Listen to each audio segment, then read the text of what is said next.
Welcome back to Breaking Down Storage Tech. Today we are breaking down a super compact, accessible loader haul made by Camp Horwood and Koalus. I think that's how you say it. Now this uses SSI filters and it's an accessible loader haul with a 200,000 item capacity per item type with overflow protection. So let's get straight into it. So what is a accessible loader haul? Well, an accessible loader haul is this really neat system where you have access to 3 different points of interaction with the item. In this case, we're just going to use redstone dust for an example. So we have access to the box being fully loaded or getting loaded out. We have the access to the item in bulk with it being stored in full boxes inside of a double chest. And then we also have it accessed in shulker boxes, but full shulker boxes. Now, these should flow down to here, but the hopper's locked, but don't worry about that too much. So we have access to it down here and here, but that just all in one is just the bulk. So why would someone use something like this? Well, that's because it is the general solution, I could say, to all your storage tech needs, because you don't have to think about what items should go into MIS or multi-item sorting for very limited amount of items, what should go in bulk and what should go in regular free item sorting. Because if you have not enough items, if you have only a couple, they'll be up here in the shulker box loader and you don't have to worry, you'll be able to access them. If you want them accessed in bulk, you have access to them here and here, and then if you want them accessed or to access them in loose item type, you also have a full box at the bottom here for the ones you have a little bit more of. So you can have it strained, you can have an extreme amount, or you can have just an average amount of items, and this slice or an accessible loader haul will do the job perfectly for you. So that reduces a lot of the thinking, you can say, for when designing a storage system, because you can just slap this one solution fits all. So let's actually start breaking this down. So I'm going to break down this corner right here just because we're not interrupted by any of the hopper locking, but I will get into that. So this is just your bog standard SSI filter. As you can see, we use just any filler item that you don't actually send into the system. And then we have the filter item like this. A SSI filter stands for signal strength independent, so that means we won't have any overflow problems when going slice to slice, which also means that it has to be A/B tileable. So we have an A slice here and we have a B slice here. They all work the same pretty much, where we have a calibrated hopper with 1 item or 2 items depending on the fill level on the filler items that we just talked about, and a comparator like so, taking a readout from the hopper, and then we check for the output to be equal to 2 signal strength in terms of redstone dust, and that'll turn off this redstone torch to unlock this hopper and this hopper right here. This top hopper are going to be unlocked when these slices actually unlock, so the items will be able to be picked up, but the items won't actually flow down. So as we continue down, we keep going down all the way here, and the item just follows this natural path. What then ends up happening is the item makes its way down all the way here into this shulker box right here. And this is where we have our fill detection. Now, because this is an accessible loader haul, we don't have that many faces to work with, because we have to have at least one face to interact with if we want some decent UI. So what we end up doing is taking a comparator output from the hopper. And so we take the same way we took a signal strength 2 output from this hopper right here. We have the exact same thing with this hopper right here. So we wait for a signal strength 2 to then power these 2 lines to let us know that the shulker box is actually full. And that's because we only have a certain amount of slices. We have to have the slice or faces, sorry. We only have a certain amount of faces. So what ends up happening is we need 1 face to input items, 1 face to input the blocks, and then we would need 1 face to break it. And we're actually doubling on this face because it's the face to break it and collect the box. So we clear up this bottom bit for the user to be able to interact with the box. So when this is only powered by 1 signal strength, it won't actually power the piston above because we have the glass here pulling the signal. So when this does get powered, we actually will power this sticky piston. And this whole sticky piston will move the entire of this slice upwards, allowing this comparator to be read by this this composter to be read by this comparator here. And we actually use this to power this hopper right here. So we lock this hopper and we let some items build up in this dropper. So that way the items don't keep collecting down into this hopper and keep the signal strength powered for when we're clearing and filling the box, or filling the new box, and we don't want to also be filling the hopper because it won't allow the slice to properly reset. But what we end up also doing is using this observer update to when it moves over here, when it's moved by the piston, to power this repeater right here, to then power this dropper right here. And we take this as an update to power these observers right here. So what actually happens is we don't actually use the power of the dropper at all. We actually use the same power coming to this note block to actually run the box breaking and replacing cycle. What ends up happening is we update this observer to extend this piston downward. What then will happen is, because this piston got moved downwards, it'll update this observer right here, allowing us to power this activator rail. This works in combination with this observer being moved downwards to power this block, to zero tick this piston to extend and then retract. But then additionally, what we end up doing is it gets powered for a very short time, but what actually happens is in the instant that it gets powered and before it gets pushed back up, we actually update this note block, allowing for this observer to be updated, powering these two dispensers right here to replace the box once the piston retracts. And then what we have is the return signal of this observer. Once it gets moved, it'll update to pulse this piston right here and push everything back up. So if I actually just freeze the game real quick, we can see this individually in action. So we have the 2 ticks, and then I'm going to put my cursor over the note block. So in the top, you can see top left, you can see the powered state of this, and you'll see once this updates, you can see for a tiny fraction of a second, this actually gets updated, allowing us to power this observer. Now, you can then see from the power from this and this, we get to use 0 tick the piston, pushing the composter in, and obviously this won't retract because it's a 0 tick. But if we just step, once this gets moved up, we see the observer power kick in finally from before, allowing us to power these 2 droppers. What's more important is the power coming to this piston, which we can then 0 tick again, and then retract, allowing us to then power,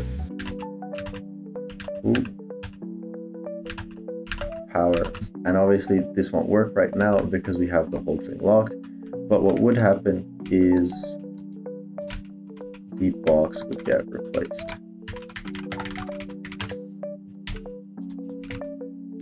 So a really neat system to get the box replacements done. Now what also happens is we get our overflow detection. So once it gets moved into this line right here, or the box I should say, it gets pulled into this hopper and then into this dropper. Now if all of this line's backed up, when this cycle runs again to power, it will actually just shoot the shulker box out of the dropper into this packed ice line, where you can send to wherever you need it to be for your overflow items. But if it isn't, it just makes its way all the way down here into these chests right here, and then to be used in the box display. Now, one thing to mention before we get, or one thing to talk about, I should say, before we get into the box display is actually the hopper locking. And this uses just one system right here over this one main lever. And a point to say is that this uses an average of 2.5 unlocked hoppers per slice, which basically means that every 2 slices, or every A-B tileable slice, there is 5 unlocked hoppers. So what we actually do is when we unlock the slice, if I can show here, you'll hear a clock starting, but let's not worry about that right now. What ends up happening is we power this line to then unlock this line right here, which is a very self-explanatory line, as you can see, because we have the power coming here. We power this block and in turn the droppers, and that should be easier if I power it. So we can see this one's locked, this hopper's locked, and this hopper's locked, this hopper's locked, this hopper's locked, this hopper's locked, and so on and so forth because of the line or the redstone dust in each individual segment. Now I'm going to skip over this clock for just a second to go over the rest of the regular hopper locking. So what ends up happening is we have the redstone block here powering this line, which just as before we have the redstone dust powering the block to power the neighboring items, and this is where we have one of our only unlocked hoppers because we have these 2 hoppers right here unlocked, and the same goes for the slice below it because it gets stacked. But this time we use a repeater to lock as many of these 3 hoppers. So this is where our odd hopper comes in. And then the last unlocked hopper per slice comes from these hoppers right here, which are just almost impossible to lock. Very few systems have this hopper locked, and that's just one of the downsides of accessible halls. Then moving our way down, we have a slimestone line that will get retracted to do the very last bits of hopper locking, which is just this little entanglement of redstone torches and repeaters to then power all of these lines. These redstone torches aren't actually part of the hopper locking, they're part of the box display, but we have these torches right here where this torch moves up to power this block, unlocking this torch, getting all of these to unlock, and the same goes on, and this is just so it's nice and repeatable. I just forgot to mention, these lines get powered by this sticky piston retracting and moving these 2 redstone blocks out of the way next to glass in this case and air in this case, so the line no longer gets powered. Now to get into the clocks, what actually happens is we take a output from the top signal powering this note block.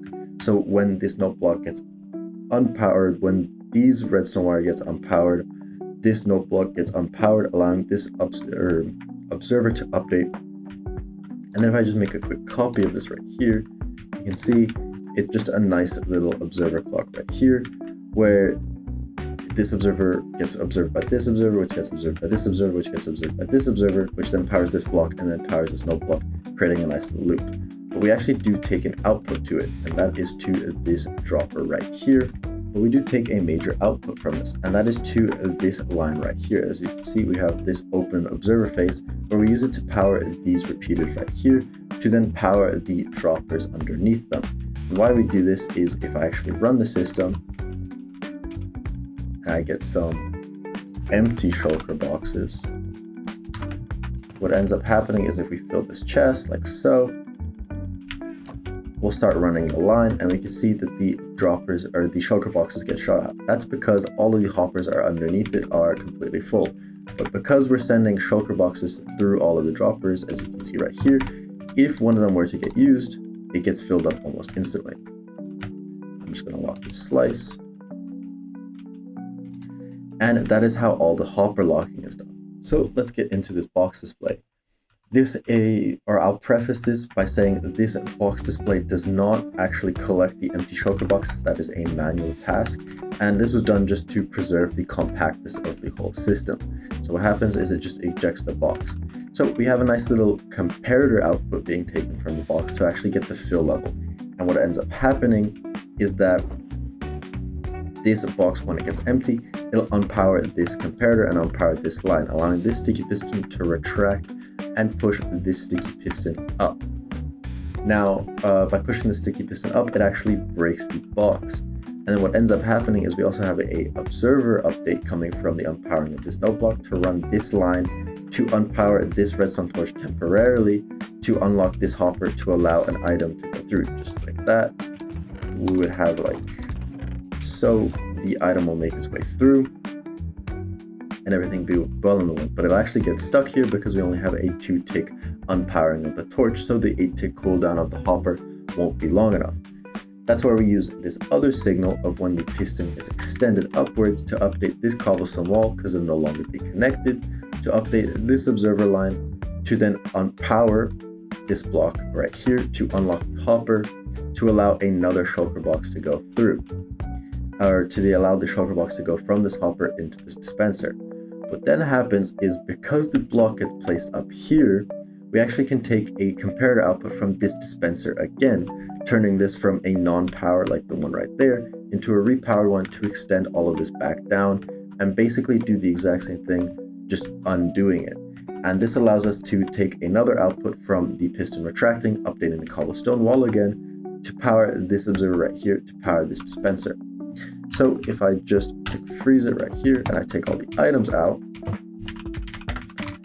what we can see is we unpower this, we unpower the line, and we start to get this observer update. Box immediately breaks because we're setting the piston. 2 ticks later, this observer updates, and this is happening a lot more in parallel than I explain it, but I like to explain it in different lines just so you understand all the fundamental lines and what they're doing. And it's much easier to put them together like so. So then what happens is 2 ticks later, we get the other powering of this observer. And as you can see, it all gets put together nice and simple. And like so, we have the whole thing running. As you can see, empty box, full box like so. One last thing to talk about the box loaders is the first box filling. So in a system, when the boxes aren't loaded, normally you either have to do it manually or there is a switch to run all of the system once to get all of the boxes, if they have the opportunity to, into their individual slices. And this system does it with this simple button press, running a pulse extender to update this observer right here, to update this piston and run the observer line, to then power upwards into these note blocks, and then in turn these note blocks like so. If I press it, as you can see, we have it and it checks all of the items. So if I actually were to break this, and we'll see that it actually replenishes the box. And the reason we have a pulse extender here is to prevent button spamming. So as you see, because even if I clicking the button, what ends up happening is the pulse extender just keeps staying on, and it doesn't allow us to send more than 2 updates. The rising edge and then the falling edge of this pulse extender right here. And it just idiot-proofs the system essentially. So overall, this is a super cool system. It makes some compromises, in my opinion, of, for example, the non-collection box display and the fact that there are some exposed hoppers here. I personally don't mind the exposed hoppers, but I know a lot of people do, and that'll obviously be up to personal preference. But it's just a thing to look out for if you actually care about that stuff. But you are not going to get a more compact, accessible hull than this, and because it's so compact, it's decently cheap. And at the cost of only 2.5 hoppers per slice, I think it is definitely a consideration if you're looking to build an accessible loader hull. So I hope you guys enjoyed today's video, and thank you so much for watching, and I'll catch you in the next one.